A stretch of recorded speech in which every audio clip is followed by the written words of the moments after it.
Approximately 5% Indian population share market में invest करते हैं, आइदर थ्रू म्यूचुअल फंड और डायरेक्ट इक्विटी।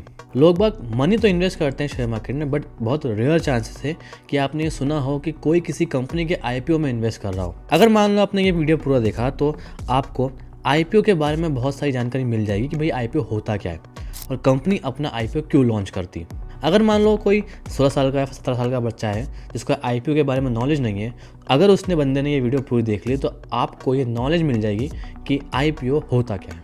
इमेजिन करो आपकी नींबू की दुकान है, इंग्लिश में इसको बोलेंगे लेमन स्टैंड। आपने वो दुकान खोली अपने पैसों से या फिर फिक्स डिपॉजिट बोरो करा, किसी से फैमिली मेम्बर से पैसे लिए, किसी दोस्त से उधार लिए, दुकान डाल ली, उसको बढ़िया तरीके से दुकान चला रहे हो। अब आपने ये देखा कि उस दुकान को बढ़ाने के लिए थोड़े पैसों की ज़रूरत है, लोग बाग बहुत सारे आने लग गए दुकान पे, आपकी डिमांड बढ़ने लग गई, कस्टमर्स बढ़ने लग गए, आपने एम्प्लॉयज़ रखना चालू कर दिए 4-5। अब आपको ये लगने लगा कि मेरे को इस दुकान को बढ़ाना पड़ेगा अलग अलग सिटीज़ में। अगर मान लो आपकी लेमन स्टैंड दुकान एक सिटी में थी तो अब आपने सोचा कि हमें 5 सिटीज़ में खोलना है, एक्सपांड करना है, बट उसके लिए पैसों की ज़रूरत पड़ेगी। आपने पैसे बोरो करके दुकान तो खोल ली, दोस्त से पैसे लेके दुकान तो खोल ली, बट धंधे को बढ़ाने के लिए ज़्यादा पैसों की ज़रूरत पड़ेगी। अब वो पैसे आएंगे 2 तरीके से। नंबर 1, बैंक के पास जाओ और बोलो बैंक लोन के लिए। अब अगर मान लो आप बैंक के पास गए लोन मांगने के लिए, उसमें बैंक बोलेगी आपको इंटरेस्ट देने के लिए। वो इंटरेस्ट इतना ज़्यादा होगा कि आप सोचोगे कि भाई लोन नहीं लेना चाहिए। बहुत सारे लोग अलग अलग कैटेगरी में बैंक लोन लेते हैं धंधे को एक्सपांड करने के लिए, वो एक सेफर ऑप्शन होता है।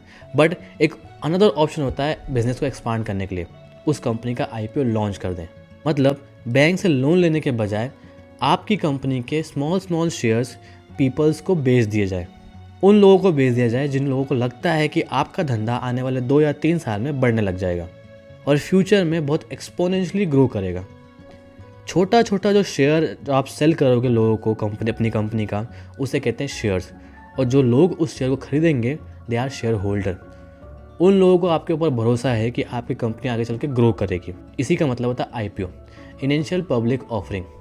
जब कंपनी अपना बिजनेस को बढ़ाने के लिए अपने शेयर्स को सेल करती है टू शेयर होल्डर्स, उसको बोलते हैं इनिशियल पब्लिक ऑफर। ऐसे ही बहुत सारी बिग कंपनीज है लाइक एप्पल, गूगल, जोमेटो, ये सारी कंपनी स्मॉल स्टार्ट हुई थी, बट जब इनको अपना बिजनेस एक्सपांड करना था तो उन्होंने भी अपने कंपनी का आईपीओ लॉन्च किया था, शेयर्स अपने शेयर होल्डर्स यानी लोगों को सेल कर दिए थे।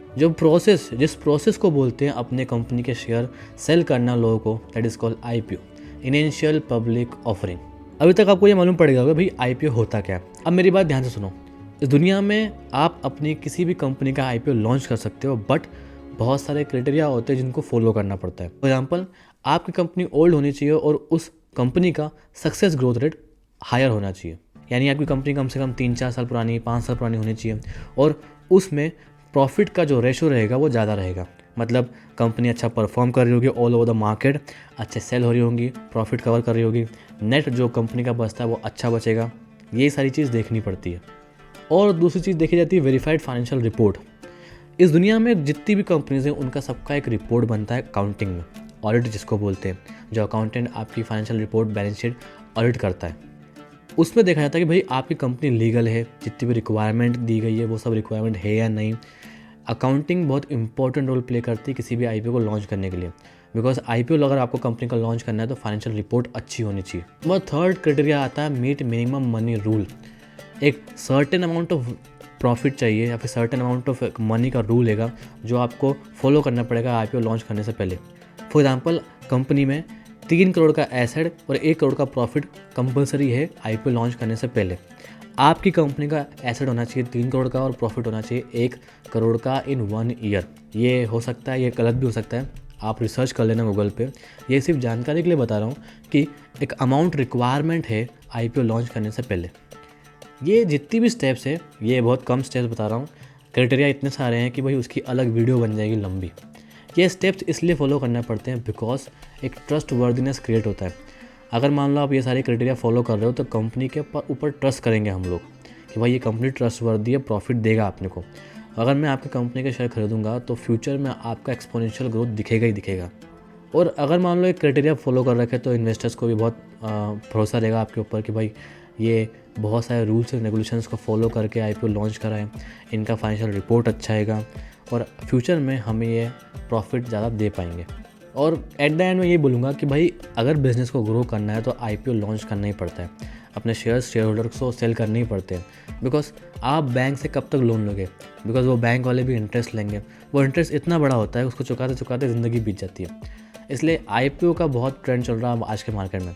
इस दुनिया में बहुत कम लोगों को मालूम है कि भाई आईपीओ होता क्या है। तो ये वीडियो देखने के बाद मुझे लगता है कि आपको इतनी तो जानकारी मिल गई होगी कि आईपीओ होता क्या और कंपनी आईपीओ लॉन्च क्यों करती है। Okay, so this is the video. I hope you like this video. कुछ ना कुछ नई चीज़ सीखने को मिली होगी। अगर कोई नई चीज़ सीखने को मिली हो तो इस वीडियो को लाइक कर देना और चैनल को सब्सक्राइब कर देना, बिकॉज ऐसी वीडियोस और आती रहेगी। तब तक के लिए मोहित मौर्य, साइनिंग ऑफ।